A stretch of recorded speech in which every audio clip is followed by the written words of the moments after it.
Salut à tous mes petits cailloux. Donc aujourd'hui on part non seulement en Picardie, là où j'habite, on va découvrir un petit peu ce qu'il y a autour et ce qu'il y a à regarder. Et ce que je vais vous faire découvrir, c'est un paysage dont je suis vraiment tombé amoureux. Alors, un petit tour en voiture, et puis je vous rejoins là-bas. On s'est tous déjà dit en regardant un paysage, waouh, comment c'est beau, qu'est-ce que la nature est bien faite.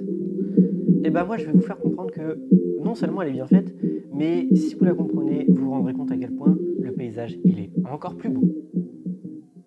Et nous revoici, on a fait quelques kilomètres depuis ma maison et nous voici dans la ville de Holt. Et alors, le paysage que je voulais absolument vous montrer, c'est quand même celui-là. C'est quand même magnifique, n'est-ce pas?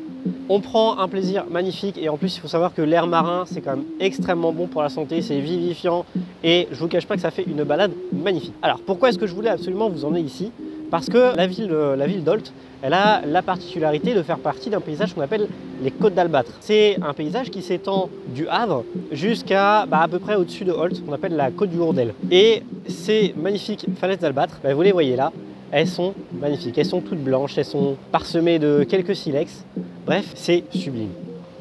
Alors ce qu'il faut savoir, c'est que cette petite curiosité particulièrement unique, les falaises d'Albâtre, elles sont constituées majoritairement de micro-organismes animaux, végétaux, qui vivent à environ 400 mètres de profondeur et dans des eaux relativement chaudes. Donc, on reprend en fait le principe d'actualisme expliqué dans la vidéo précédente. Ce qu'on comprend, c'est que ici, malgré le fait qu'on soit en Picardie, et ici, il y a 65 millions d'années, vous aviez les Bahamas. C'est quand même plutôt pas mal. Donc, en fait, en comprenant ça, on voit qu'on a deux paysages en un. Et deux paysages assez radicalement différents. Il y en a un qui est légèrement immergé sous l'eau et il y en a un qui est à plus de 80 mètres de hauteur. Malheureusement, ce paysage, il est légèrement, voire même énormément en danger. Avec le réchauffement climatique, le dégagement de CO2 va acidifier les océans. Et le problème, c'est que ces falaises, elles sont extrêmement sensibles à l'acidité. Donc déjà qu'elles se dégradent de base très rapidement, là, ça va devenir encore plus rapide. Donc malheureusement, ce paysage est en danger. C'est pour ça aussi qu'il faut avoir conscience de notre impact et de tout ce qu'on peut éventuellement faire pour limiter nos rejets de CO2 et notamment pour réussir à préserver des paysages comme cela. Et encore, je vais vous mettre un petit florilège des photos que j'ai pu prendre. Je vous assure que ça vaut le détour.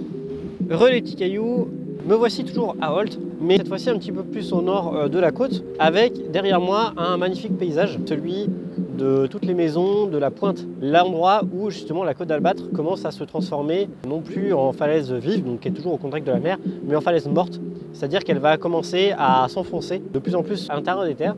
Et donc ce que vous apercevez juste là au bout de mon doigt, ce sont des bachans. Ce sont des territoires qui ont été gagnés par l'homme sur la mer. Alors comme je vous le disais tout à l'heure, ce qui est fortement intéressant et particulièrement dommage aussi avec Holt, c'est que ce paysage malheureusement il est destiné à disparaître. On a toute une architecture qui a été pensée pour être celle d'une station balnéaire attirante, attrayante, mais qui au final n'est autre qu'une œuvre éphémère. Mais malheureusement, tout ce beau paysage, il est voué à disparaître. Et pourquoi? Tout simplement, comme je vous le disais, à cause de l'érosion qui va être accélérée par le réchauffement climatique. Et malheureusement, il faut savoir profiter des bonnes choses.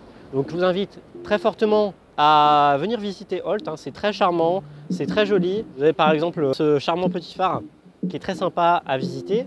Vous avez également une église qui est construite à la fois en craie et en silex, qui est particulièrement artistique et très appréciée des locaux et des touristes. Et enfin, si je suis dans ce sens-là, c'est pas pour rien. Regardez un petit peu.